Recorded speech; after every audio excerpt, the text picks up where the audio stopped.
ये रिकॉर्ड का ऑप्शन ठीक है सर, शुरू हो स्टार्ट गया। करें। स्क्रीन शेयरिंग में कर रहा हूँ और डेल ठीक है ल्यूबिन सर। की बुक से।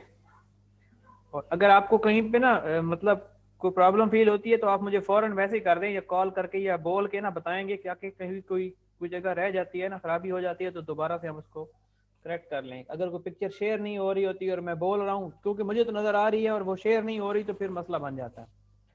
अच्छा जी, हमने बिस्मिल्लाहिर्रहमानिर्रहीम कल परसों जी हमने सर, बात की थी नहीं रेट अभी के तो ऊपर। शुरू। थोड़ा सा मैं पीछे जाऊंगा कल वाली 2 दिन पहले वाली स्लाइड पे। रेट जो है हम ईसीजी के ऊपर कैसे डिटरमिन करते हैं, तो उसमें हमने शुरू किया था, जो कि कल वाली क्लास की रेपिटेशन है। कल जिन लोगों ने वीडियो देखी होगी, सुनी होगी, उनको अब थोड़ा सा कंसेप्ट क्लियर होगा कि जब हम रेट को मेजर करते हैं किसी ईसीजी के ऊपर, तो हम सबसे पहला एक सवाल ये पूछते हैं उस ईसीजी के पेपर को दूर से देखकर कि क्या इसके क्यूआरएस कम्प्लेक्सेस जो हैं वो एक दूसरे से एक बाकायदा एक रेगुलर इंटरवल पे आ रहे हैं या नहीं, और क्या ये नॉर्मल साइनस रेट जो हार्ट रेट है वो उसकी उस पेशेंट की पल्स देख के हम देखते हैं कि क्या वो बहुत ज़्यादा रेट कम तो नहीं है। क्योंकि अगर पल्स पे हार्ट रेट बहुत कम हो तो ईसीजी पर हम उस पहले फार्मूले को 300 150 वाले को अप्लाई नहीं करते। तो फार्मूला क्या है, वो ये है कि हमने क्यूआरएस कम्प्लेक्स को ऐसे वाले को चूज करना है जिसकी आर वेव या जिसका क्यूआरएस कम्प्लेक्स जो है वो किसी बड़ी लाइन के ऊपर, बोर्ड लाइन के ऊपर आ रहा हो। उसके बाद हमने उससे आगे मेजर करने हैं और हमने अगले को कम्प्लेक्स को देखना है और हमने उसके आगे की बोर्ड लाइन गिननी है। अगर पहली लाइन पे क्यूआरएस कम्प्लेक्स लाई करता हो अगला, तो वो 300 रेट होगा। अगर दूसरी पे होगा तो 300 को 2 से डिवाइड करेंगे। अगर तीसरी पे लाई करेगा तो 300 को 3 से डिवाइड करेंगे, एंड सो ऑन। इसी तरह हमारा ये सिलसिला चलता रहेगा जब तक हम 50 तक नहीं पहुंच जाते या 60 से कम नहीं चले जाते। यहाँ पे ब्रेडिकार्डिया आ गया तो अब हमारा ये वाला फार्मूला असर नहीं करेगा। तो ये हमने फार्मूला दिमाग में याद रख लेना है, 300 150 100 75 60 50। ये और आपको इंग्लिश में याद कर लो, जैसे याद कर लो, फार्मूला बड़ा आसान है। 300 को हमने याद रखना है। जितनी लाइनों का खानों का फासला होगा, जितने बॉक्सेस का डिस्टेंस होगा, उतने नंबर ऑफ बॉक्सेस के ऊपर 300 को डिवाइड कर देना है। अगर 3 खाने हैं तो 300 को 3 से डिवाइड करके 100 निकालेंगे। एक है तो 300 का 300 रेट आ जाएगा, 5 है तो 60 रेट आ जाएगा। इसी तरह से हम पेशेंट को जब हम रेट निकालते हैं तो कभी कभार हमारा क्यूआरएस कम्प्लेक्स जो है वो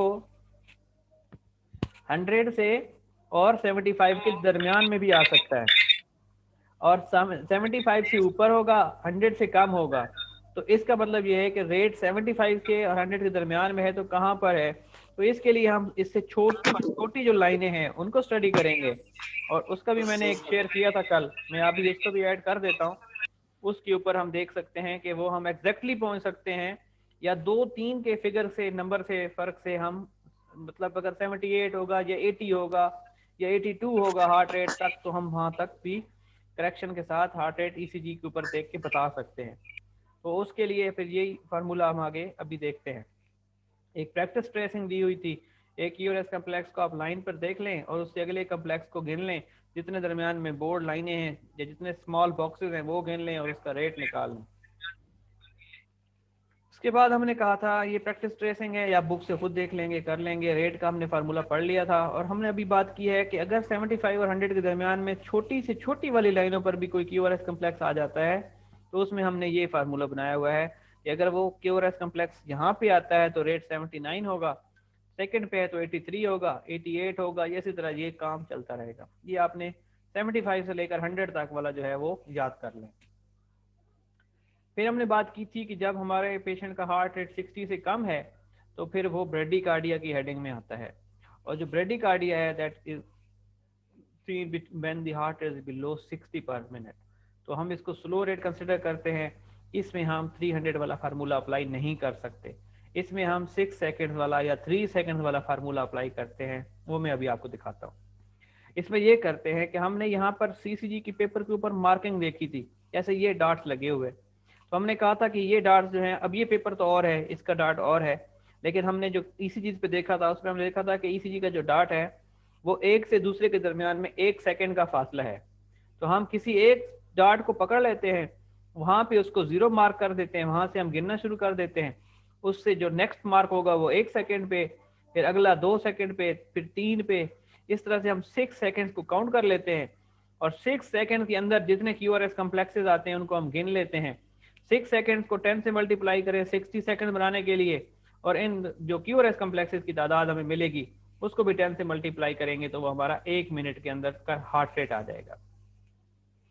ये हमने 6 सेकंड, इसने अब ये 3 सेकंड की स्ट्रिप दिखाई है, इस पेपर के ऊपर 3 सेकंड की मार्किंग है। हमने इसके अंदर के कॉम्प्लेक्सेस को काउंट कर लेना है 1, 2 और 3, और इसको हम 3 सेकंड वाले को जब मेजर करेंगे तो हम उसको मल्टीप्लाई करेंगे 20 से, और 6 वाले को मल्टीप्लाई करेंगे 10 से, तो हमारे पास 60 सेकंड का रेट आ जाएगा रफली। ये 6 सेकंड की एक और एग्जांपल है, ये उसका फार्मूला लिखा हुआ है, तो ये उसी की सारी बातें। अच्छा जी, फिर था आज हमने जिस चीज को डिस्कस करना सर था, ये 6 सेकंड के रेट को भी मल्टीप्लाई करना है या सिर्फ सेकंड्स को मल्टीप्लाई करना है? 6 सेकंड्स के अंदर जितने QRS कॉम्प्लेक्सेस आते हैं उन कॉम्प्लेक्सेस को मल्टीप्लाई करना है। मैं अभी आपको एक पिक्चर दिखाता हूँ, इसके बाद उसमें मैं आपको ये चीज समझा देता हूँ। ठीक है सर। अच्छा जी, आज हमारे पास है, आज हमने डिस्कस करना है रिदम। रिदम का मतलब सादा सी जबान में ये है कि जो इम्पल्स जनरेट हो रही है, जो करंट पैदा हो रहा है हार्ट के अंदर, वो कहाँ से आ रहा है।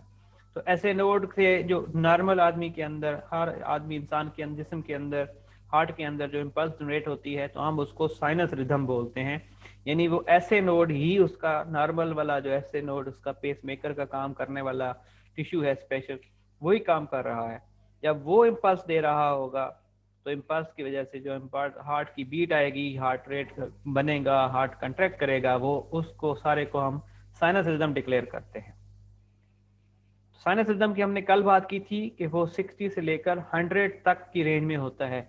नॉर्मल हार्ट रेट 60 to 100 होता है जब ऐसे नोड काम कर रहा होता है और ये रेट रेगुलर इंटरवल पर चल रहा होता है। इसके अंदर जब पेशेंट लाई करता है हार्ट रेट, तो वो साइनस रिदम के साथ रेगुलर है, नॉर्मल रेट है, नॉर्मल रेंज में है। 100 से ऊपर जाएगा तो टेकिकार्डिया, 60 से कम जाएगा तो ब्रेडिकार्डिया। ये normal regular sinus rhythm, simple सी एक पिक्चर बनाई हुई है जिसमें आप देख रहे हैं कि इक्वल डिस्टेंस है between the identical waves. P wave आ रही है हर QRS कॉम्प्लेक्स से पहले, एक अच्छा नैरो कॉम्प्लेक्स का QRS आ रहा है, स्मॉल आर क्यू वेव है लार्ज आर वेव के साथ, और फिर एक टी वेव आ रही है और सब अच्छा चल रहा है। इसी तरह एक चीज हमने इसमें डिस्कस करनी है और वो है साइनस एरिथमिया। ए जब किसी चीज के साथ लग जाता है तो उसका मतलब होता है एब्सेंस या किसी चीज का ना होना, लेकिन एरिथमिया का मतलब अगर हम कहेंगे कि रिदम नहीं है तो हम इसका मतलब ये समझेंगे कि कोई इम्पल्स नहीं आ रही, कोई कंट्रैक्शन नहीं हो रही, कोई हार्ट रेट या कोई हार्ट बीट नहीं डिस्प्ले हो रही ECG के ऊपर। तो यूं समझे कि आदमी फिर फ्लैट ECG है तो पेशेंट तो फिर मरा हुआ समझे। तो इस जगह पर एरिथमिया का मतलब हम ए से एब्सेंस के मायने में नहीं लेते।